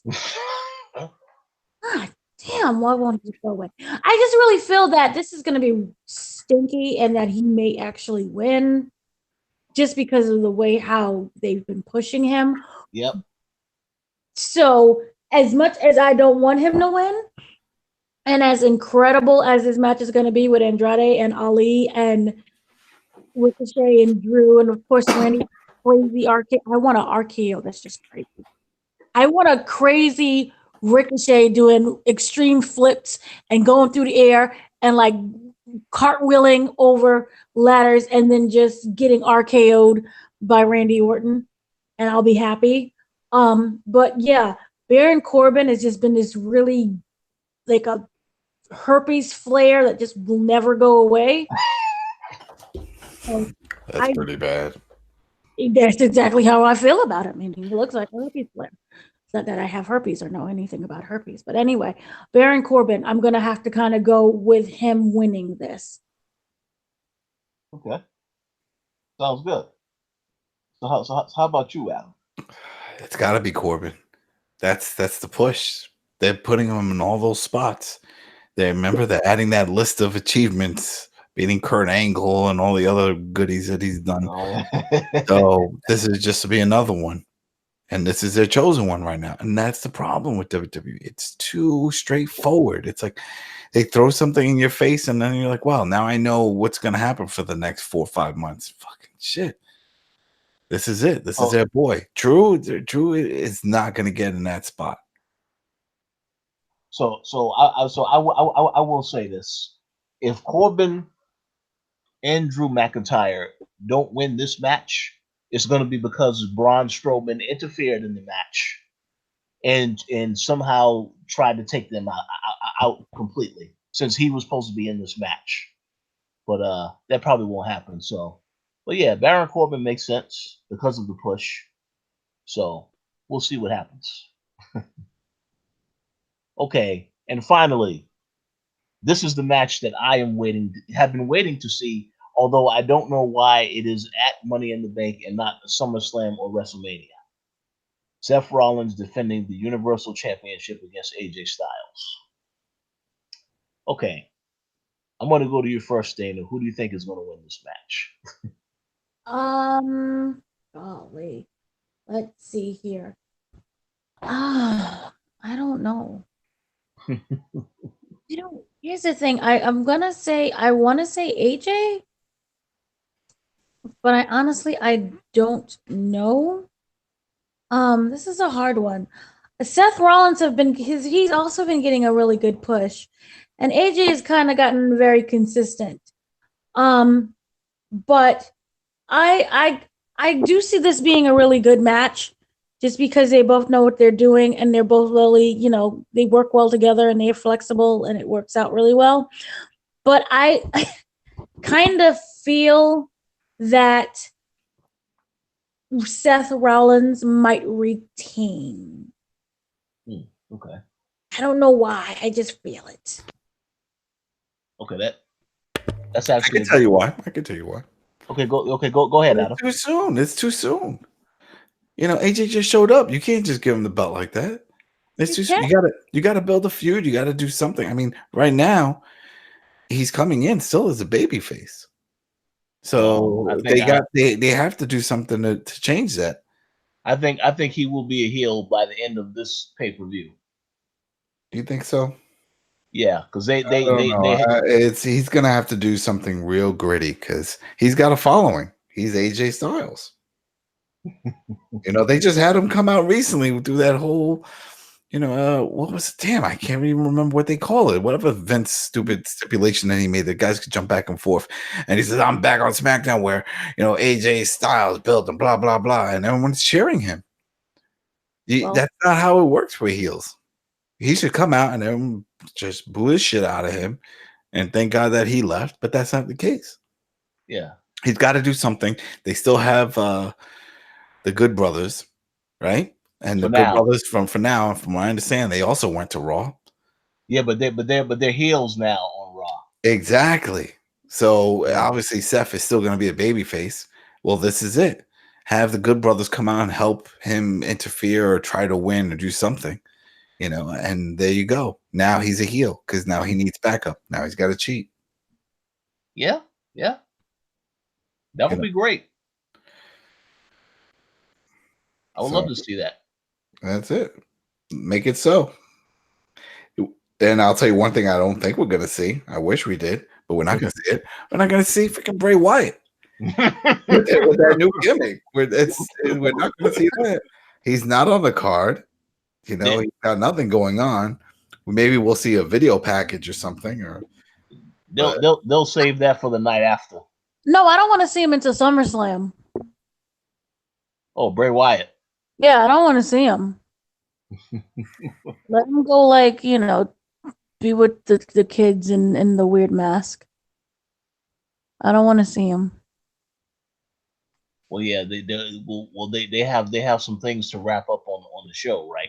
On that Firefly show, or is the show officially over? No, I don't think it's over because remember isn't the Velociraptor, one of the raptors, running around killing the other animals? Oh yeah, the rabbit also was getting eaten and came back. Mm-hmm. And their sister Abigail, and she doesn't have, she can do shenanigans. So no, SummerSlam. Sounds good to me. We'll see. Yeah, no, I think it's still fresh. We don't know what's going on, and it's a shame because I already want to see. He's gonna have a different entrance, that's for sure. I don't see that. Maybe no. You know what would be amazing if they remixed his original entrance and made it like an upbeat version. But that's the thing. What do you think? You think he's going to come down as just a Bray Wyatt, or you think he's going to come down with the mask, or you think that demon is only going to show up special event? They could pull this off as a Mankind thing, because remember when Mankind would flip personalities? Yeah, but the thing is, he's not crazy. He knows what's happening. He said, "I'm going to show you." It's different. He did say he could harness the. Yeah, he could harness. He can control it, and he can bring it out whenever he wants. Exactly. He can come out as Wowie Zowie, and fun upbeat with the Firehouse Playhouse, thing where they remix the Firefly music. And then when he gets in the ring, remember when he does that upside down flip crawl walk thing? Have him with a mask on. You're asking for a lot. I don't see all that happening. No, I don't know. Why no? no, that can be like his finisher. He got the mask on. He's channeling Satan. Boom, he wins. I think the other question to also ask is who is going to be the first person that he fights when he comes back? Are they going to have him go against jobbers, or is he going to job out somebody we all know already? The Wyatt family. What's that? What? The Wyatt family. Why not go after them? The Wyatt family is still employed by WWE. Isn't Rowan still employed? Rowan is on Smackdown with Daniel Bryan. Sugar fart. I have no idea. I don't know. That's a good question. Who would they fight against? Who was the last person who defeated Bray Wyatt, or at least had a feud with him? Was it Randy Orton, or was it somebody else? I think they're scrapping all that because it was when he was in a tag match with Matt Hardy. Oh yeah. Remember? Because they were doing the tag, and then Matt got hurt, and then Bray was just taken off TV, and that was it. Yeah. Oh, see, yeah. Okay. So according to rumors, the rumor is that it's Samoa. Oh, Samoa Joe. Samoa Joe. That is the rumor. Because remember, they've kind of been going back and forth on Twitter.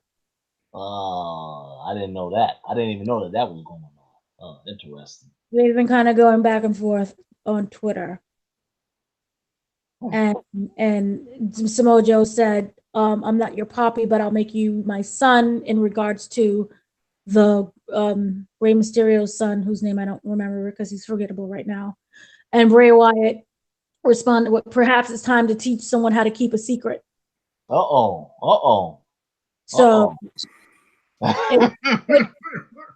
it could maybe be Samoa. That would be interesting. Mm-hmm. And then he gets Dominic and turns Dominic against Rey Mysterio. That would be kind of good. But I'm wishing for too much. So, yeah. And then it gives Samoa Joe to actually do something because he hasn't really done anything. And his feud with Rey Mysterio is just stupid. So, there you go. Certainly possible. We'll see. All right, so any final thoughts or comments before we get ready to wrap up? This will probably be a bad pay-per-view. There's a lot of forgettable matches and a lot of predictable matches. And that's the downfall of any pay-per-view event in any promotion. So it's a shame. That's it. AEW, WCW, A, B, C, D, W, J, any damn letter alphabet you want to give a title or a name to a promotion, it doesn't matter. If everything on the card is predictable and boring, nothing stands out, then you're not going to have a high buy rate. Who wants to watch? I mean, there's a reason why it's on the network, I guess, right? This is what we get. We get these type of things, and then no one can bitch because it's like, well, you only paid $9.99. You got a bunch of pay-per-views. Think about it. Majority of these matches don't belong on this card as a pay-per-view. Elias versus Roman? Come on. Come on. You know what I mean? Do they put these matches there so people can go to the potty or go make a sandwich or something? I thought they were going to keep Elias as an entertainment actor. You have him in a serious match with Roman Reigns now. So I was surprised about that. We forgot a match. Oh, we did? What match is that? Iconics. Well, who? The Iconics. See, that's another one. We didn't forget. There's no need to remember that because it will not be iconic, that match. That match isn't on this Wikipedia page. No, they're in the women's tag match. Oh, for the tag belts. Yeah. Remember they're against the Kabuki Experience or some stupid thing? Oh, now it's the Kabuki Warriors. No, Kabuki Warriors. No, and I'm surprised. So wait a minute. The War Raiders aren't on this card either. No, they aren't on the Viking, whatever they call them, Viking Raiders. Nope. So the Viking Experience. No, they aren't. I guess they're going to save that. They give them a match at SummerSlam instead. No, well, yeah, this is yeah. But yeah, in regards to the what is it? The Kabuki. This is so stupid. And that I hate that name. The Kabuki Warriors. Yep. Why are they the Kabuki Warriors? Hey, well, I have no idea. That's just kind of. I'm not gonna go there today. What do you know what I'm thinking? Dynasty Warriors. The Dynasty Warriors. Yeah, based off the video game. Let's just add that in there. It's disgusting. It's disgusting. The whole thing. Come man, I'm so upset. So upset. And you know, and I hate it because then people are like, oh, you're down on it. They have so much talent. Yeah, there's so much talent. That's the thing. It's not like, oh, I want other people. I don't want anybody to show up. They don't need anyone from AEW. Think about it. There's no one there they need. They don't even need Kenny Omega. They have everybody they need that they would need for any kind of valid feuds or anything entertaining. They have the talent. They're just not utilizing them. They're not doing anything. Definitely not utilizing. You know, they have Finn Balor and Andrade in a feud with the Intercontinental title, but yet they're both in the Money in the Bank match. So that is specifically in that match to add to the, you know, the excitement of the match itself. Yeah, I don't see Ricochet winning. I see Ricochet doing a lot of high-flying spots, but come on now. We know he's not going to win. We know who the chosen one is. Vince already put him in that spot. He's like, oh, you're my new Ray. That's it. There you go. And what about Aleister Black? How does he go from wrestling every week, twice a week, 3 times a week, to now just doing these little videos? You know, I was surprised that he is not in the match because he could have been in that match as well. So I don't know whatsoever. Yeah, that's a good question. We'll see. But so any final thoughts before we get ready to wrap up the show?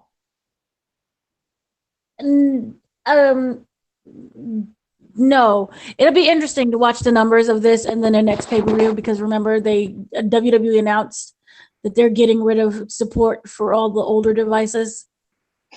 Oh yeah. Xbox 360. Yeah, Xbox 360 and Windows 10 apparently as well. Windows 10. Well, an old device. Well, you know, but I brought this up before because I know that a lot of people were confused by that, but it's just that the Windows 10 app that they have in their Microsoft store.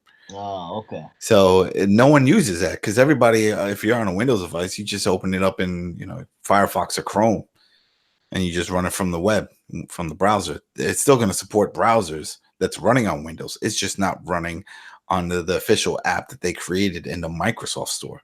Okay. But it just shows that here it is an operating system with a store. You would think since everybody has the operating system, they'll use the store. No one uses that damn store. No one uses the app. Now I use that app.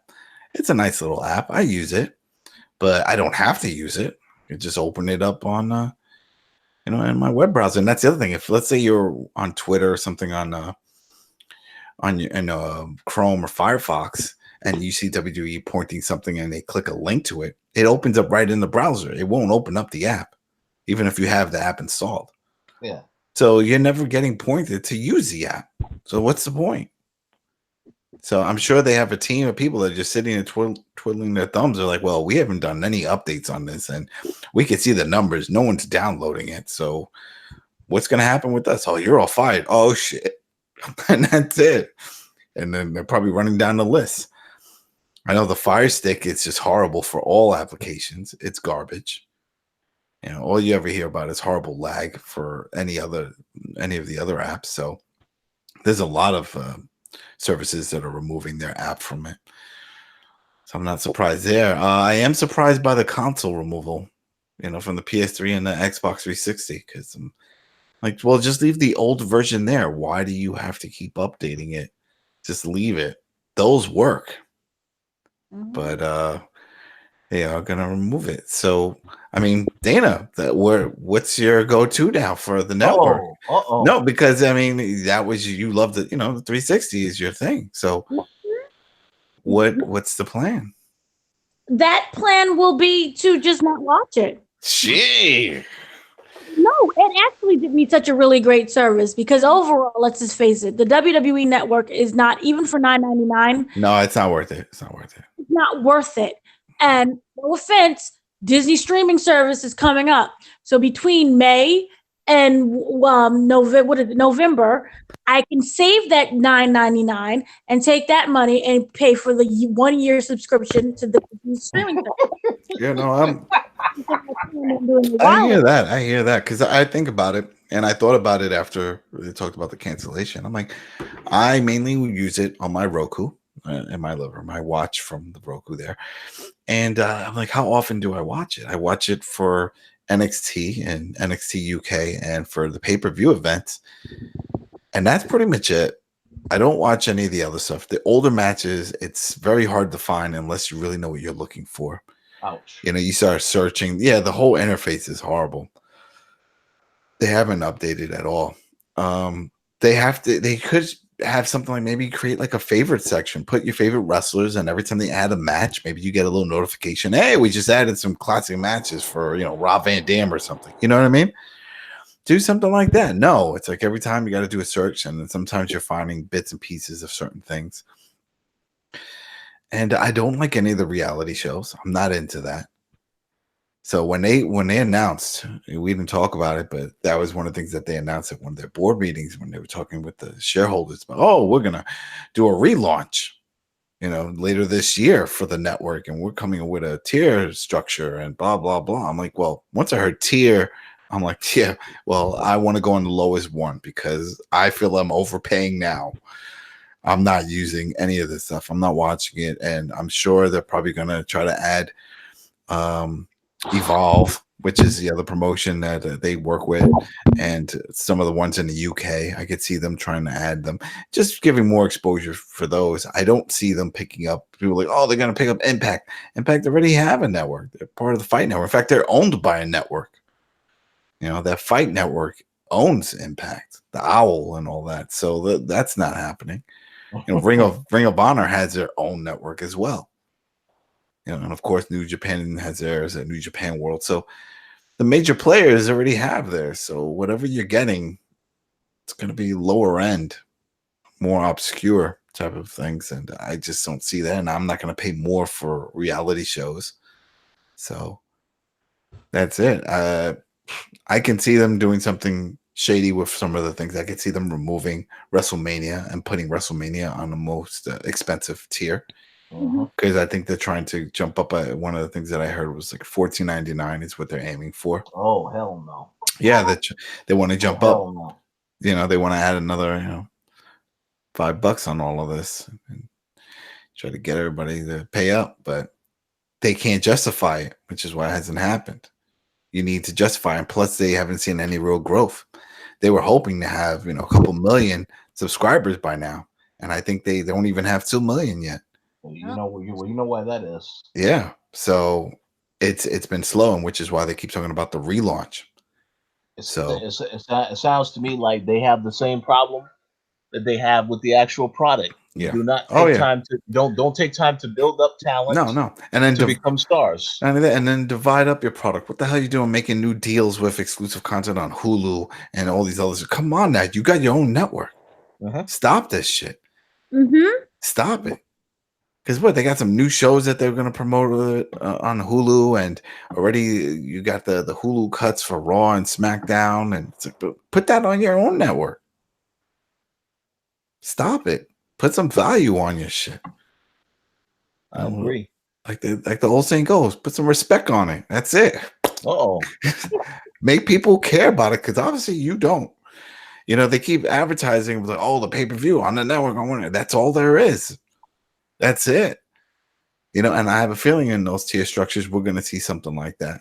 I wouldn't be surprised if there's one that's just for pay-per-view events. Yeah. Or one that just has the major one, like Money in the Bank, SummerSlam, Royal Rumble, Mania, Survivor Series. That's it. Done. We'll see. We'll see how far they go with that. But I definitely know they want to go higher. That's the whole point of this. Yep. It's really sad. And they was over at the upfronts, and it just seems like they so desperately want to belong, but they don't know what to do with their brother. I mean, look at it. Here it is when they had the studio. They have all these movies. I don't see any movies on the network. There's not one damn Marine movie on that network. They got like 5 of them. You can't even put Marine 1 on there. You can't say, oh, Friday night movie night on the network, watch Marine 1. That kicked it off, hype it up. We can't have See No Evil. We can't have that, huh? We can't have any of the other John Cena movies, or what about the one with Randy Orton where he played a wrestling coach and stuff? Come on now. I like that movie. Yeah, that's what I'm saying. There's plenty of other movies out there. Hell, freaking put Lincoln on there. You did it, so you might as well show it. You got Daniel Day-Lewis in a movie. Be proud of that shit. Play that shit every month, once a month. Show some American pride, and then just put the Lincoln movie on. Do something. No, we don't get that. We don't get shit. You don't get any, and it makes no sense. Even with that whole Page movie, which should not have been released before Hogan.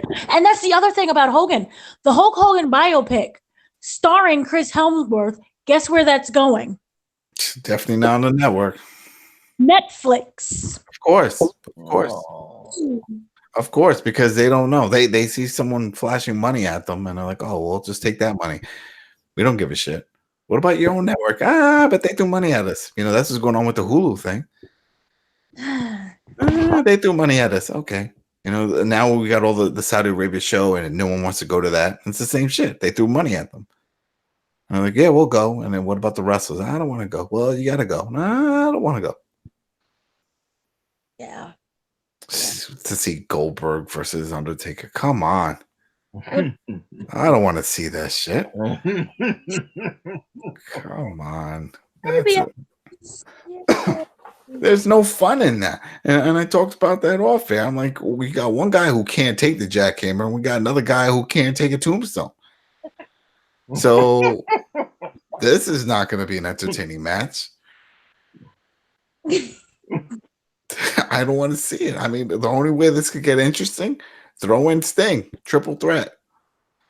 That's it. Gimmick match. That's it. Gimmick. That's all we care about. That's all we ever want to see. People like, oh, Sting versus Undertaker wouldn't be a good match. Of course not. We just want to see the gimmicks. That's it. We want to see the long entrance for both of them, and we want to see both of them go at it in full gimmick. I don't care who wins. I just want to say that I saw a match with both of them in the ring. That's all. But Goldberg, do we want to see that? Do we want to see that? Did you ever say, damn, I can't wait to see Goldberg versus Undertaker one? No. Well, hold on. Is that match going to be on the network? That match is on the Saudi show. That's one of the matches. That's confirmed. No, but is it going to be on the network though? The Saudi show. The Saudi show's on the network. Okay. Yeah. But not if you have Xbox 360. Not well. Yeah. But you know what? You have your phone. You have your phone. I have an old LG. They won't. You have an old LG, still does 1080p. It's still considered a butter phone, and you can still run the app. You're good. You can do it. You can do it. Yeah, like I really can't do it because the phone is too. Go trade in your phone. Just trade it in. Just get a new phone. Trade it in. No money down. Trade it in. Right. And spend 20 hours trying to set up the account. No, don't do what I did over the phone. Do that shit in person.